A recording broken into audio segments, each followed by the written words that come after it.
Hey guys, Rahul here, and today we're back with another weapon guide. The weapon of choice today is the final carbine to unlock the Type-95B-1, or as it's known in real life, the QBZ-95B-1. And when I actually did first hear about this weapon being in Battlefield 4, I did get a slight nostalgic feeling because of the fact of the Type 95 in Modern Warfare 3, a game I played a fair bit, and I'm sure most of you guys did as well.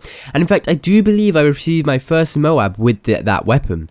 Like I said, the Type-95B-1 is known in real life to be the QBZ-95B-1, and actually in real life it is a descendant of the QBZ-95 family. These are basically Chinese bullpup style rifles used by the military and even the police. The QBZ-95B-1 is a shorter and lighter version of the standard rifle, as well as being an improved version of the QBZ-95B with barrel and ergonomic enhancements. It is normally only issued to the naval officers, possibly due to the limited room in the naval vessels that would prohibit the full length of the rifle being used in close quarters. Its shorter barrel prevents a grenade launcher or bayonet from being attached, and it has special funnel-shaped flash suppressor, and the carbine can be used by the special forces as well. The carbine lacks a forend and instead has a foregrip, with the front iron sight being built into the carrying handle. In game, the carbine is the last to unlock and will take some time, but once it has been got, can easily be seen to be very powerful. Though one limiting factor of the weapon is its performance at range, which I'll cover in a bit. The stats of the weapon show how it is very similar to the M4 with the 4 to 7 shots to kill, though having an odd recoil pattern makes the carbine a bit weird to use. It'll mean that you'll have to burst fire it, even though there is the option of firing it in fully automatic. Though this does not mean you should switch to the burst fire mode, as that would just make you really bad in the close quarter situations where there'll be no spray and praying. What I recommend to do is keep the weapon in the fully automatic mode and burst through that.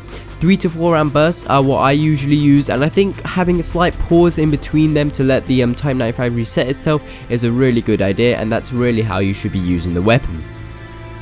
When playing with this weapon, I find the loadout choice to be hard to pick, as there are many different ways you can use the weapon.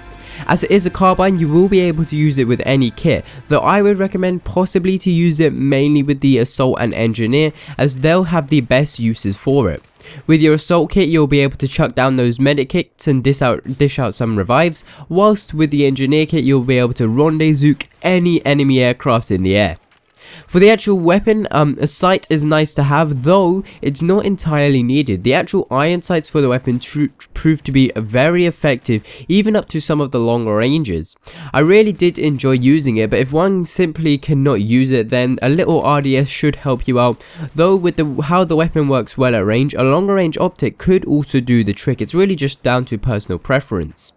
A good accessory to use is the laser sight, as it will help a lot with your hipfire in the close range, and for the barrel I like to use the muzzle brake or the compensator to help with the recoil.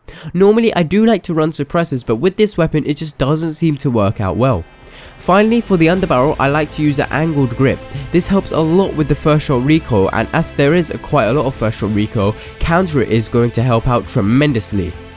The carbine works well in most situations, but to get the best of its abilities, I'd say to stick to cover and burst it at medium ranges. Being quite accurate in your burst is also making it going to be quite hard hitting, so you will be able to drop any opponent on the battlefield. But if you are fully autoing at that longer range, your shots are going to deviate of course slightly, and hitting those targets is going to be kind of hard to do.